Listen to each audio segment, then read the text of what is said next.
Mentidero de Madrid, decidme, ¿quién mató al conde? Ni se sabe ni se esconde, sin discurso discurrid. Dicen que le mató el Cid, pues era el conde Lozano. Disparate, chabacano.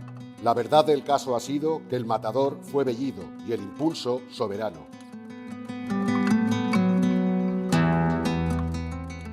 El 21 de agosto de 1621 mataron en Madrid al conde de Villamediana.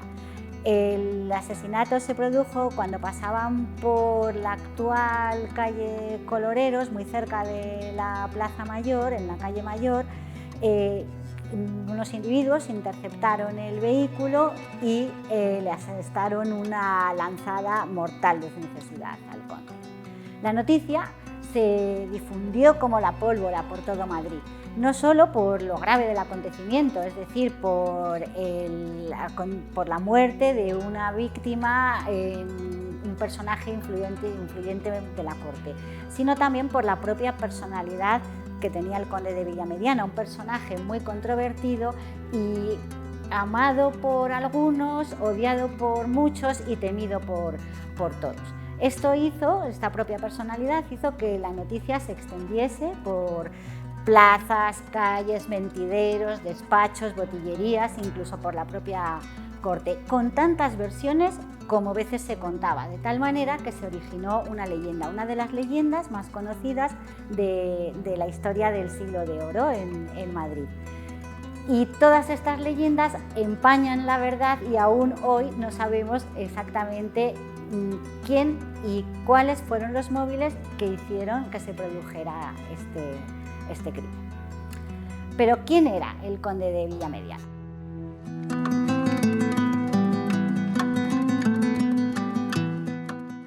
Ya sabéis que era don Juan dado al juego y los placeres. Amábanle las mujeres por discreto y por galán. Valiente como Roldán y más mordaz que valiente, más pulido que Medoro, y en el vestir sin segundo causaban asombro al mundo sus trajes bordados de oro. Muy diestro en rejonear, muy amigo de reñir, muy ganoso de servir, muy desprendido en el dar. Tal fama llegó a alcanzar en toda la corte entera, que no hubo dentro ni fuera grande que le contrastara, mujer que no le adorara, hombre que no le temiera. Pues el conde de Villamediana, Juan de Tasis, era hijo del correo mayor del rey, es decir, estuvo desde siempre, desde la cuna, vinculado a la corte. Muy joven empezó a hacer servicios para la corte y se hizo famoso. Se celebraban pues, sus habilidades con la esgrima y con la hípica, pero su fama provenía sobre todo del carácter mordaz y pendenciero del personaje. Era un gran taur, un más hábil y mejor espadachín todavía y sobre todo pendenciero. Era la figura imprescindible de todas las francachelas de la corte. Su afición al juego y también su carácter mordaz en el que denunciaba todos los vicios y abusos de la corte con un verso satírico e hiriente le hizo granjearse muchos enemigos y a lo largo de toda su vida perdió en muchas ocasiones el favor del rey, lo que le produjo incluso varios destierros.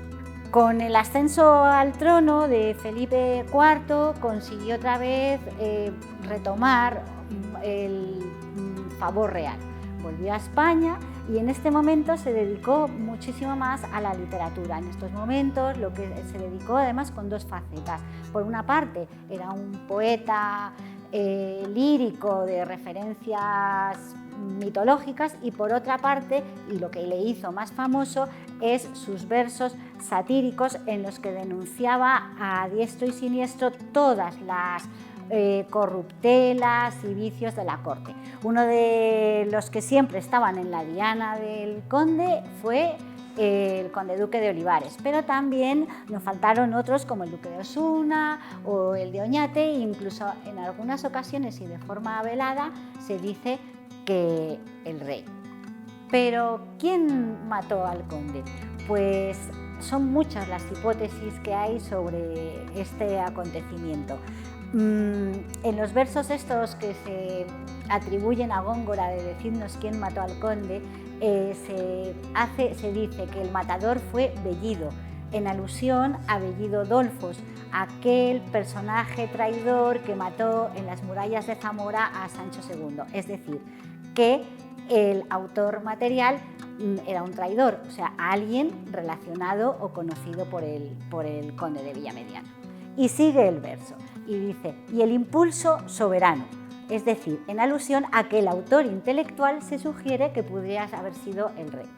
Los que apoyan esta hipótesis piensan que pudo tener alguna relación la competencia que pudo existir entre ciertos amores que tenían el rey y el conde de Villamediana, que bien podrían ser con el deseo del conde de Villamediana hacia la reina Isabel de Borbón, la esposa de Felipe IV, o bien hacia la amante del rey, Francisca de Tavora.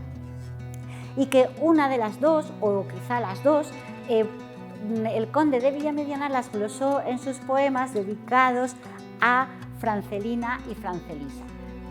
Otros piensan que el móvil pudo estar relacionado simplemente con el enfado que tenían gran parte de la corte española porque él difundía todos los vicios y corruptelas que existían. O sea, había muchos que deseaban que el conde callara.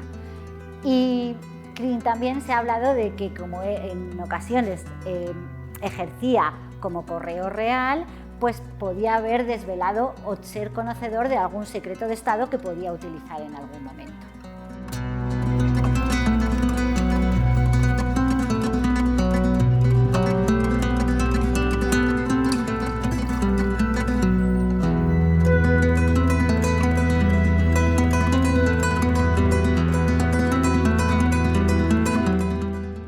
Durante siglos se siguió hablando de la muerte del conde de Villamediana y ya en el siglo XIX, con el desarrollo de la pintura de historia, Manuel Castellanos pintó esta obra, que es propiedad del Museo del Prado, pero que se exhibe en el Museo de Historia.